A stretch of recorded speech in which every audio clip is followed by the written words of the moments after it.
ఆంధ్రప్రదేశ్ రాష్ట్రంలో గత 45 రోజులుగా రాక్షస పాలన కొనసాగుతుందని, ఈ అటవిక పాలనను ఢిల్లీ వేదికగా ఎండగడతామని మాజీ ముఖ్యమంత్రి వైసీపీ అధినేత వైఎస్ జగన్మోహన్ రెడ్డి హెచ్చరించారు. వినుకొండలో రషీద్ దారుణ హత్య నేపథ్యంలో పార్టీ ఎమ్మెల్సీలు, మాజీ ఎమ్మెల్యేలతో కలిసి రషీద్ కుటుంబాన్ని పరామర్శించి కుటుంబ సభ్యులను ఓదార్చారు. వైసీపీ పార్టీ రషీద్ కుటుంబానికి అండగా ఉంటుందని హామీ ఇచ్చారు. అనంతరం ఆయన మీడియాతో మాట్లాడుతూ, రాష్ట్రంలో ఈరోజు ఒక ఆటవిక పాలన సాగుతూ ఉంది. గత 45 రోజులుగా రాష్ట్రంలో పరిస్థితి ఏమిటి అని చెప్పి ఒకసారి ఏ సామాన్యుడిని అడిగినా కూడా ఆ ప్రతి సామాన్యుడి నోట్లో నుంచి కూడా వచ్చే మాట ఒకటి: ఈ రాష్ట్రంలో లా అండ్ ఆర్డర్ లేదు, ఈ రాష్ట్రంలో ఆటవిక పాలన సాగుతా ఉంది, ఈ రాష్ట్రంలో తెలుగుదేశం పార్టీ వారు ఎవరైనా సరే, వాళ్ళు తెలుగుదేశం పార్టీ వారు అయితే చాలు, ఎవరినైనా కూడా వాళ్ళు పోయి కొట్టచ్చు, ఎవరి ఆస్తులైనా కూడా వాళ్ళు ధ్వంసం చేయొచ్చు, ఎవరినైనా హత్య చేయొచ్చు,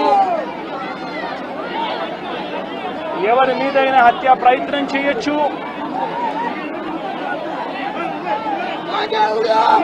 వాళ్ళు ఏమి చేసినా కూడా పోలీసులు ప్రేక్షక పాత్ర మాత్రమే పోషిస్తారు. పోలీసులు ఇంకా అటువైపు నుంచి ఎవరైనా కేసు పెడితే దొంగ కేసులు వాళ్ళే తప్పు చేశారని అంటూ పోలీసులు కూడా బనాయిస్తారు అనే ఒక నీచ సంస్కృతి ఈరోజు రాష్ట్రంలో రాజ్యం వెళ్తా ఉంది. నిజంగా నేను చంద్రబాబు నాయుడు గారిని ఒకటి అడుగుతా ఉన్నా. ఈ 45 రోజుల పాలనలో ఏకంగా 31 రాజకీయ హత్యలు జరిగాయి. 31 కూడా కాదు. ఇక్కడికి రాకముందు మా వాళ్ళు నాకు చెప్పిన సంఖ్య 36. 45 రోజుల్లో దాదాపుగా 36 రాజకీయ హత్యలు, 300కు పైగా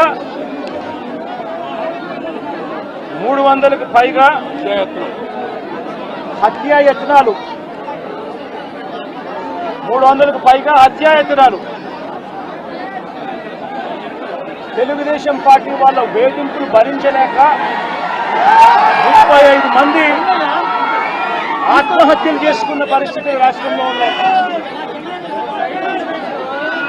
560 చోట్ల ప్రైవేట్ ఆస్తులను ధ్వంసం చేశారు. ఇంట్లో చొరబడుతున్నారు, ఆస్తులను ధ్వంసం చేస్తా ఉన్నారు, షాపులను కాల్చేస్తా ఉన్నారు. వైఎస్ఆర్సీపీ సానుభూతి పరుల చీనీ చెట్లను నరికేస్తా ఉన్నారు.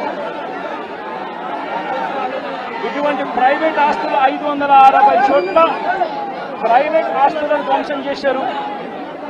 490 చోట్ల ప్రభుత్వ ఆస్తులను ధ్వంసం చేశారు. 490 చోట్ల ప్రభుత్వ ఆస్తులను ధ్వంసం చేశారు. ఇవి కాక 1000కి పైగా దౌర్జన్యాలు, దాడులు. 1000కి పైగా దౌర్జన్యాలు, దాడులు. ఈ 45 రోజుల్లో తెలుగుదేశం పార్టీ అధికారంలోకి వచ్చిన తర్వాత ఈ రాష్ట్రంలో ఇది లా అండ్ ఆర్డర్ పరిస్థితి. నేను అడుగుతా ఉన్నాను, ఒకసారి ఆలోచన చేయమని అడుగుతా ఉన్నాను. ఎంతటి దారుణంగా లా అండ్ ఆర్డర్ పరిస్థితి ఉంది అన్న దానికి నిదర్శనము ఈ రషీద్ కేసే ఒకటి తీసుకోండి. కావాలంటే రషీద్ కేసే ఒకటి కావాలంటే తీసుకోండి. ఇదే వినుకొండకు ఇంతకు ముందు ఎస్పీగా రవిశంకర్ రెడ్డి అని చెప్పి ఇంతకుముందు ఎస్పీగా ఉన్నారు. మంచి ఆఫీసరు, అప్రైట్ ఆఫీసరు. ఎన్నికల వేళ వీళ్ళకున్న పలుకుబడితో ఆ ఆఫీసర్ను తప్పించేశారు. తర్వాత వీళ్ళకు కావలసిన అధికారిని బిందు మాధవ్ అనే అధికారిని ఎస్పీగా తెచ్చుకున్నారు.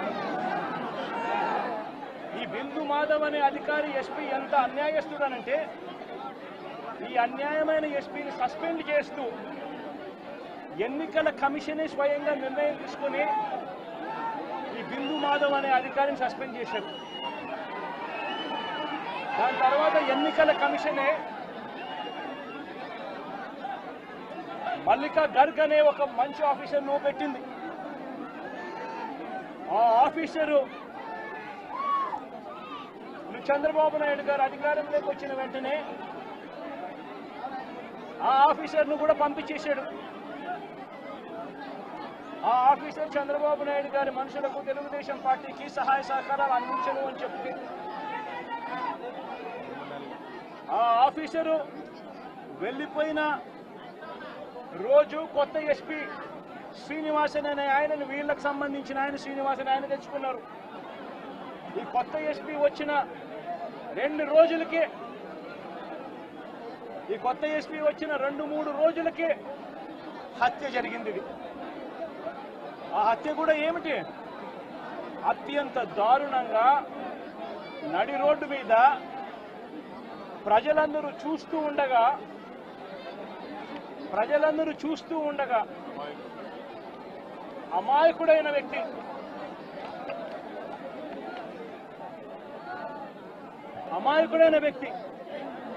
ఈ వ్యక్తి ఒక సాధారణ ఉద్యోగస్తుడు.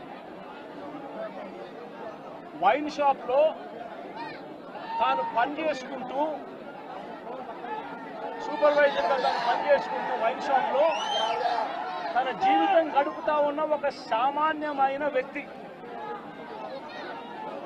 ఇటువంటి వ్యక్తిని అతి కిరాతకంగా నడి రోడ్డు మీద అందరూ చూస్తూ ఉండగానే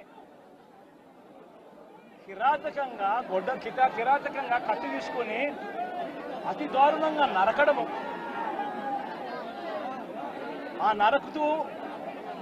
నరుకుతూ వైఎస్ఆర్ కాంగ్రెస్ పార్టీకి సంబంధించిన సానుభూతి పరుల ఒకటి హెచ్చరిస్తా ఉన్నా, ఖచ్చితంగా వీటి మీద ప్రొటెస్ట్ జరుగుతుంది. అసెంబ్లీ రోజున ఉభయ సభలను ఉద్దేశించి గవర్నర్ మాట్లాడే ప్రసంగంలో గవర్నర్ ఖచ్చితంగా నిలదీస్తూ, గవర్నర్ ప్రసంగాన్ని అడ్డుతగులుతూ గవర్నర్ ఖచ్చితంగా నిలదీస్తూ వైఎస్ఆర్సీపీ గలం విప్పుతుంది. దాని తర్వాత ఖచ్చితంగా మళ్ళీ మంగళవారము వైఎస్ఆర్సీపీకి సంబంధించిన ఎమ్మెల్సీలు, ఎమ్మెల్యేలు, ఎంపీలు, రాజ్యసభ సభ్యులు, లోక్సభ సభ్యులు అందరూ కూడా ఢిల్లీకి వెళ్తారు. వెళ్ళి బుధవారము ఢిల్లీలో సింబాలిక్ ధర్నా ఢిల్లీలో చేసే కార్యక్రమం కూడా చేస్తారు. రాష్ట్రంలో జరుగుతూ ఉన్న దాడులు, రాష్ట్రంలో ఉన్న లా అండ్ ఆర్డర్ పరిస్థితులను దేశమంతా కూడా చూసేట్టుగా, దేశమంతా కూడా దీన్ని గమనించి, దేశమంతా కూడా దీన్ని ప్రొటెస్ట్ ను చేసే విధంగా దీన్ని హైలైట్ చేసే కార్యక్రమం చేస్తారు. ఆంధ్రప్రదేశ్ రాష్ట్రంలో జరుగుతున్న ఆకృత్యాలపై ఢిల్లీ వేదికగా వారం రోజుల పోరాటం చేస్తామని, దీంతో పాటే అసెంబ్లీలో అధికార పార్టీలను ఎండగడతామని ఆయన హెచ్చరించారు. బెంగళూరు పర్యటనలో ఉన్న వైఎస్ జగన్ పర్యటనను